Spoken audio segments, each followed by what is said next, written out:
आंखों में चमकीले सपने और दर्शन की अभिलाषा, हर दिन एक नई यात्रा, हर दिन पूरे होते अरमा।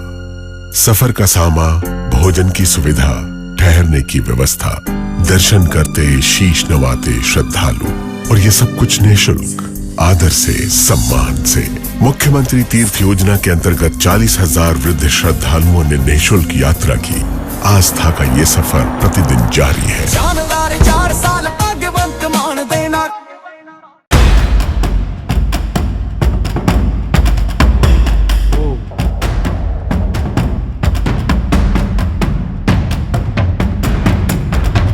आज इस एक खबर से आपको अंदाजा लग जाएगा कि कौन जीत रहा है इस जंग में और कौन हार रहा है, क्योंकि जो तबाही और बर्बादी इस वक्त देखने सुनने को मिल रही है और जो हमारी गोदी मीडिया आपको दिखा रही है, उस बात पर भी आपको चर्चा करूंगी कि क्या और किस तरीके के चंद टीआरपी पाने के लिए कैसे झूठ और फर्जी खबर दिखाए जा रहे हैं। और भी बहुत सारी बड़ी खबरें हैं इजराइल, अमेरिका, ईरान को लेकर।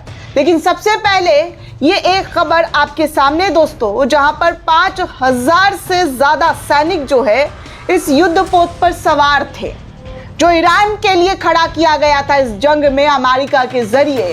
वो 5,000 सैनिकों वाला युद्ध पोत पूरी तरीके से घायल हो गया है, नष्ट हो गया है, पीछे हटना पड़ा है। अब आप सोच सकते हैं कि कौन जीत रहा है और कौन हार रहा है। दरअसल दोस्तों, आज तक के हवाले से खबर सामने आ रही है कि समंदर का जो सिकंदर कहलाता था, उसमें भीषण आग लग गई है, भीषण आग, जिसमें 5,000 सैनिक जो है इस युद्ध पोत में मौजूद हो सकते हैं। इस युद्ध पोत में 5,000 सैनिकों की क्षमता है दोस्तों, और ये अमेरिकी युद्ध पोत बुरी तरीके से घायल हो गया है, मिशन छोड़कर ग्रीस पहुंच गया है। सोचिए, ईरान के लिए तैनात की गई ये युद्ध पोत अब ग्रीस की तरफ रास्ता मोड़ चुका है, अपना यू टर्न लेकर भागता हुआ नजर आ रहा है। दरअसल दोस्तों, अमेरिका का सबसे विशाल, सबसे बड़ा विमान वाहक पोत USS जेरोल्ड और फोर्ड आग की घटना के बाद ग्रीस पहुंचा है। ये युद्ध पोत ईरान के खिलाफ चल रहे सैन्य अभियानों में तैनात किया गया था, लेकिन सोमवार को ग्रीस के क्रीट द्वीप स्थित सूडा वे नौसैनिक अड्डे पर यह पहुंचा है, जहां इसे अस्थायी रूप से रोका गया है। यह युद्ध पोत दुनिया के सबसे बड़े और आधुनिक एयरक्राफ्ट कैरियर में से एक अमेरिका का कहा जाने वाला युद्ध पोत है, जिसमें 5,000 से अधिक सैनिक और 75 से ज्यादा सैन्य विमान तैनात हैं। सोचिए, 5,000 से ज्यादा सैनिक इस युद्ध पोत में तैनात थे, 75 से ज्यादा सैन्य विमान इसमें तैनात थे। आग की घटना के बाद तब हुई जहाज लाल सागर में मौजूद थी। जी हाँ, आग की घटना तब सामने आई जब ये युद्ध पोत लाल सागर में मौजूद था। अधिकारियों के मुताबिक आग जहाज के मुख्य लॉन्ड्री क्षेत्र में लगी, जिसे काबू करने में कई घंटे लग गए। इस हादसे में करीब 200 सैनिक धुएं से प्रभावित हुए हैं और उनका इलाज भी चल रहा है। वहीं एक सैनिक गंभीर हालत में जहाज से बाहर एयरलिफ्ट उनको कराना पड़ा। आग की वजह से करीब 100 सोने के स्थान भी प्रभावित हुए हैं, जिसमें जहाज पर रहने की व्यवस्था पर पूरी तरीके से असर पड़ा है। हालांकि अमेरिका सेना ने स्पष्ट किया है कि इस आग से जहाज के या इंजन के संरक्षण प्रणाली को कोई नुकसान नहीं पहुंचा है और ये पूरी तरीके से ऑपरेशनल पर बना हुआ है। इसके बावजूद जहाज को अस्थायी रूप से ग्रीस लाया गया ताकि मरम्मत और जांच की जा सके कि इसके पीछे की वजह क्या रही है। यूएस ने तो इसके पीछे की कोई वजह नहीं बताई है दोस्तों, लेकिन कहा जा रहा है कि बहुत भीषण आग इस युद्ध पोत में लगी है, जिसमें 5,000 सैनिक जो है वो तैनात किए गए थे। USS फोर्ड पिछले 9 महीने से इस जगह पर तैनात थी और इससे पहले ये कैरेबियन क्षेत्र में वेनेजुएला के खिलाफ अभियानों में भी शामिल हो चुका है। लेकिन इस बार ईरान के खिलाफ ऑपरेशन के लिए जो भेजा गया था, लंबे समय तक लगातार तैनातगी के चलते जहाज के कर्मचारियों के मनोबल और तैयारी को लेकर अब सवाल उठने लगे हैं कि जो ईरान के लिए भेजा गया था जंग में लड़ाई लड़ने के लिए, वो युद्धपोत पूरी तरीके से नष्ट हो गया है। आग लग गई है, तबाह हो गया है। ऐसी खबर, ऐसी जानकारी सामने आ रही है। अब आप खुद अंदाजा लगा सकते हैं कि इस जंग में किसका पलड़ा भारी है, कौन जीत रहा है और कौन हार रहा है। वहीं दोस्तों एक और रिपोर्ट, एक और जानकारी सामने आई है करंट रिपोर्ट के हवाले से, जहां पर यूएस का 20 से ज़्यादा, जी हाँ 20 से ज़्यादा ड्रोन जो है वो ईरान के ज़रिए ख़त्म कर दिया गया है। ईरान ने उसे तबाह कर दिया है, बर्बाद कर दिया है। दरअसल करंट रिपोर्ट ने शेयर करते हुए लिखा है कि यूएस एयरफोर्स मैगजीन की रिपोर्ट के अनुसार ईरान के साथ 3 सप्ताह से चल रहे युद्ध के दौरान कम से कम अमेरिका के 20 वायुसेना के विमान क्षतिग्रस्त या नष्ट हो गए हैं। ऐसे हालात जो है वो अमेरिका और इजराइल को पहुंचाए जा रहे हैं। वहीं दोस्तों आपको एक और एक्सक्लूसिव तस्वीर दिखा दूं जो तल अवीव का सामने आ रहा है, और तल अवीव में धमाकों में लगातार कमी नज़र नहीं आ रही है। हर बढ़ते दिन के साथ धमाका हो रहा है और धमाकों से दहशत में वहाँ के यहूदी लोग हैं। ईरानी मिसाइलों का सीधा हमला तल अवीव और इजराइल के कई शहरों पर देखने सुनने को मिल रहा है। ये तमाम फुटेज तल अवीव के बताए जा रहे हैं, जहां पर आप देख सकते हैं कि क्या और किस तरीके की स्थिति ईरान ने इजराइल के अंदर मचाई हुई है।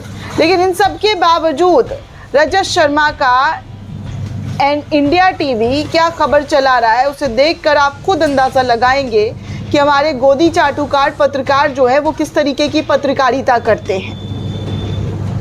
चंद टीआरपी के चक्कर में जो खबर चल रहा है उसे देखकर आप खुद देखिए क्या लिखा हुआ है। ईरान के लिए आज आखिरी रात है, ट्रंप चला देंगे बम, नक्शे से ईरान खत्म, परमाणु बम फटने वाला है क्या, ऐसे खबर चलाए गए हैं दोस्तों इंडिया टीवी के हवाले से। परमाणु बम फटने वाला है क्या, मतलब आप सोचिए कि बिना सर पैर की खबर अमेरिका ईरान से हाथ जोड़ रहा है, इस वक्त गिड़गिड़ा रहा है सीज फायर के लिए, और उसको, उनके जवाब को पूरी तरीके से जो है ईरान इग्नोर कर रहा है और कह रहे कि किसी भी कीमत पर वो सीज फायर नहीं करेंगे।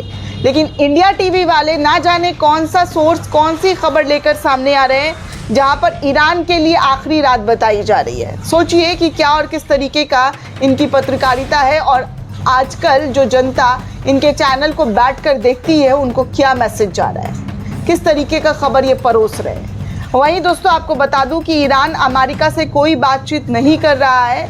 ईरानी मीडिया प्रेस टीवी का बड़ा दावा कर दिया गया है, जो अमेरिका दावा कर रहे हैं कि ईरान के साथ उनकी बातचीत चल रही है।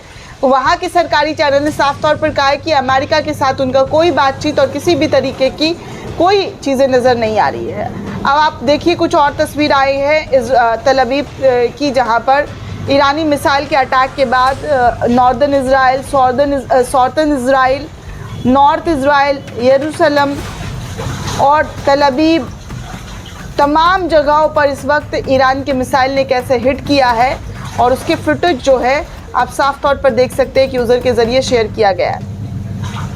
11 विजुअल्स शेयर किए गए जिसमें बताया जा रहा है कि ईरान के ज़रिए 11 जगहों पर इजराइल के अटैक किया गया है। और वहीं दोस्तों बता दूं तो ईरान के मिलिट्री प्रवक्ता ने ट्रंप के को बुरी तरीके से ट्रोल कर दिया है। जिस तरीके से ट्रंप ने कहा कि ईरान सरेंडर कर रहा है, ये कर रहा है, वो कर रहा है, तो ईरान के मिलिट्री प्रवक्ता ने क्या कहा है पता है दोस्तों? वो कह रहे ट्रंप ने ईरान के खिलाफ जंग को हॉलीवुड फिल्मों जैसा समझ लिया है, लेकिन हम उन्हें दिखाएंगे कि असली जंग कैसी होती है। कोई सीज फायर नहीं, सिर्फ जीत। ईरान अब सचमुच ट्रंप को जलील कर रहा है, ऐसा लोगों के ज़रिए लिखा जा रहा है। ये स्थिति बना दी गई है ट्रंप की कि वहाँ के ईरान के प्रवक्ता आ रहे हैं, वो कह रहे हैं कि भाई ये जो तुम बोल रहे हो ना, ये सिर्फ तुम्हारे हॉलीवुड फिल्मों में होता होगा, असलियत और सच्चाई में क्या है वो हम तुम्हें बताएंगे। आगे दोस्तों आपको बता दूं कि युद्ध के समय ईरान किस तरीके से ट्रोल कर रहा है, जिसकी तमाम तस्वीरें आपको दिखा चुकी हूँ। हामस खोलने की मदद को लेकर पूरी दुनिया से मदद मांगी जा रही है। नेतन्याहू अलग मदद मांग रहे हैं, ट्रंप अलग मदद मांग रहे हैं। इसी बीच दोस्तों स्पेन के, जी हाँ, स्पेन के प्रधानमंत्री की तस्वीर ईरान के ज़रिए अपने मिसाइलों पर लगाकर शुक्रिया अदा कर दिया जाता है। वहीं आपको बता दूं कि ईरान ने श्रीलंका के लिए भी दिल खोलकर मदद की जो है बात कही है। ईरान के ज़रिए कहा जा रहा है कि अगर श्रीलंका मांग करता है तो हम उन्हें अतिरिक्त तेल देने के लिए तैयार है, वो हमारे दोस्त हैं। ईरान ने श्रीलंका को तेल या कोई भी चीज़ देने की पेशकश की है जिसकी उसको ज़रूरत है, क्योंकि मुश्किल समय में श्रीलंका ईरान के साथ खड़ा हुआ था और अब वो अपनी वफादारी और दोस्ती दोनों को निभाते हुए श्रीलंका के लिए खड़े हुए हैं। श्रीलंका ने पहले भारत से गए ईरानियन जहाज़ पर बचाव कार्य कर कई जिंदगियों को बचाई, फिर अमेरिका को युद्ध के लिए अपना हवाई अड्डा इस्तेमाल करने से मना किया और उसी का अब देखिए नतीजा है कि ईरान ने साफ कहा है कि उन्हें किसी चीज़ की ज़रूरत है तो वो उनको मुहैया कराएंगे।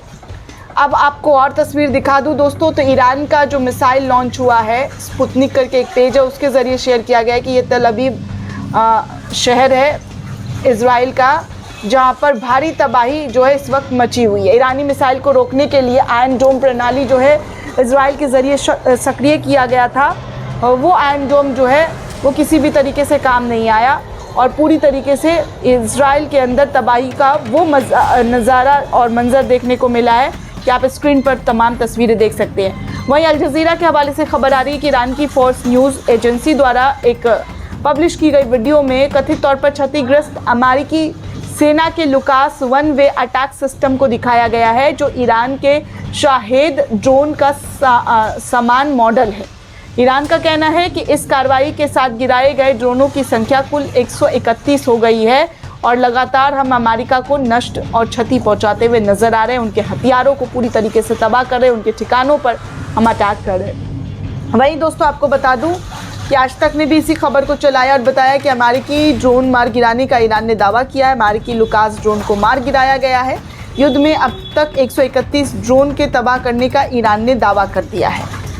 आगे आप देख सकते हैं दोस्तों, खबर इस वक्त निकलकर सामने आ रही है कि ईरान ने इस वक्त बहरीन के अमेज़न वेब सर्विस पर अटैक किया है, जहां पर भारी तबाही बहरीन के अंदर इस सेंटर पर नज़र आ रही है। ईरान के ड्रोन ने US tech giant Amazon web service जो बहरीन में स्थित है उस पर अटैक करके उसे ख़त्म करने की कोशिश की है।